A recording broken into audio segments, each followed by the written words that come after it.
Video today to document Mac, my black and white male Argentine Tegu, and the effectiveness of Heritage Store castor oil. As long as it's good castor oil, it should work. But yeah, so this is a nourishing treatment castor oil is what it says. I just got it from my health vitamin store. And this is working phenomenally well with my Tegu sheds. It's not just one or two, it's 3 or 4 times I've seen this over and over and over again work. So it's repeatable. If it's repeatable, then it's really effective. And so I'm going to pull Mac out of the tub here. All right, Mac's shed. I put some on him and he shed already a couple of weeks ago or a week and a half ago. I got to be careful with him because he is devilish, and he will turn around, and when you're not expecting it, he will latch onto my stomach or my arm or my hand and end up hurting me. I don't know why he wants to go somewhere. Mac is a male black and white Tegu. He's about 4 foot long, and he has shed over the rest of his whole front of his body except for his tail. So about a week ago, just bear with me while I get him to tame down. Let me cover his eyes. So his tail didn't shed, and that's pretty normal as far as Tegus go. But I put the castor oil on the rear portion of his tail right here, the top big fat portion, and a few days later that came off. So there's another time that it worked. And so I didn't put it on his whole part of his tail, the rest of his tail. He'll rip my athletic shorts too with his nails.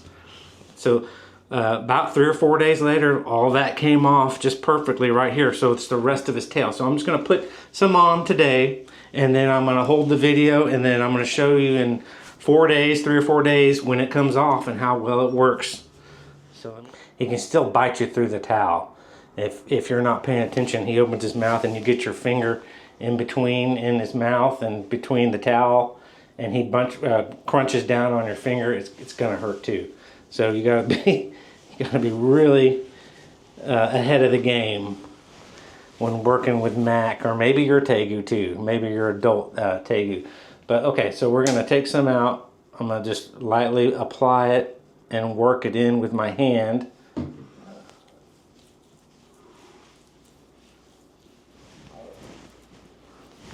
It's good for the human skin too. It's good for your hair, it reports, and your eyelashes.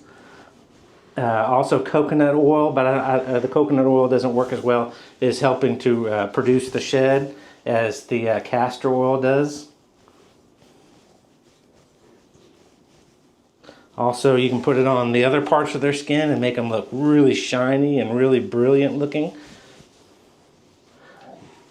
Make sure he doesn't get a hold of your finger or your hand. Oh, there, I can feel him opening his mouth.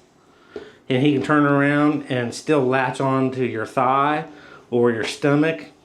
Bad day. Bad day. It's hard to get them to let go too. Oh, he's trying to do it right now. Oh.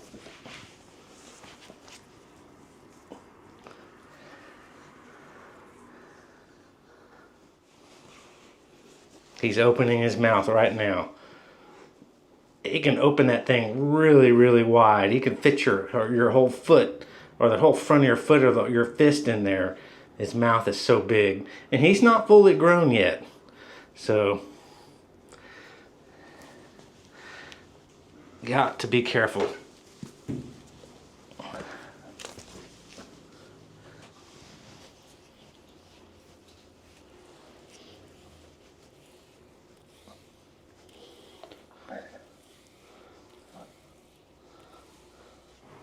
And you don't want to put them in on the substrate when you have this oil on them, because it's going to really get on, the sand, dirt, dust is really going to collect to this.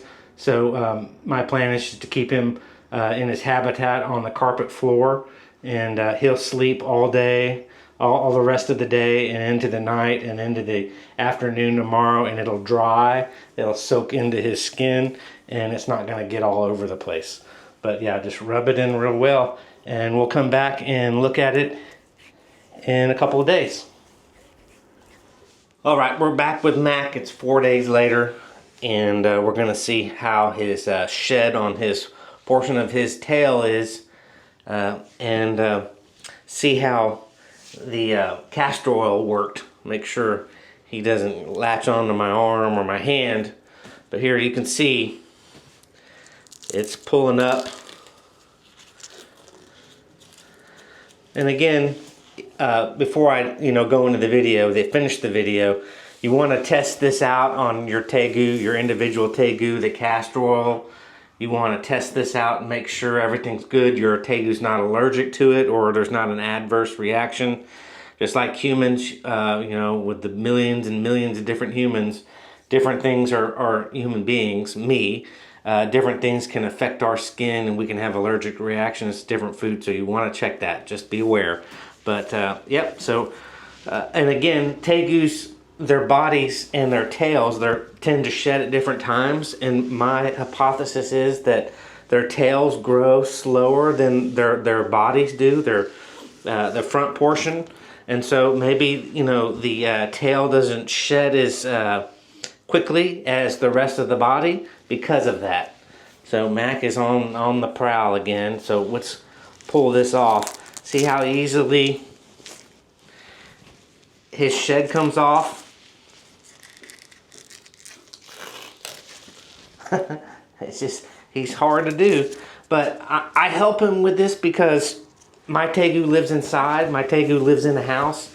A Tegu that lives, a wild Tegu that lives out in nature, is brushing up against rocks and trees and just lives in a different environment, a more abrasive environment. So it's not as important that you have to peel that. It's just something that I like to do.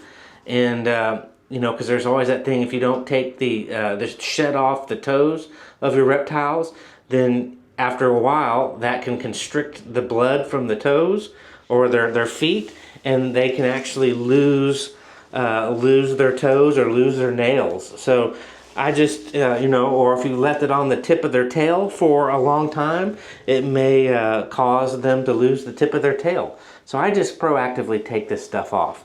But as you can see, it just spirals off and comes off very easily just because I coated that on there with the castor oil. But there you go. If you're having issues with shedding, maybe with a red Tegu, Mac has less problems than Sassy, my red Tegu. Mac is a black and white Tegu. You may want to try this. So I'm gonna put Mac in the tub, let him soak, let him settle down, and that end the video. Thanks for watching. Have a great day. Appreciate it. Bye-bye.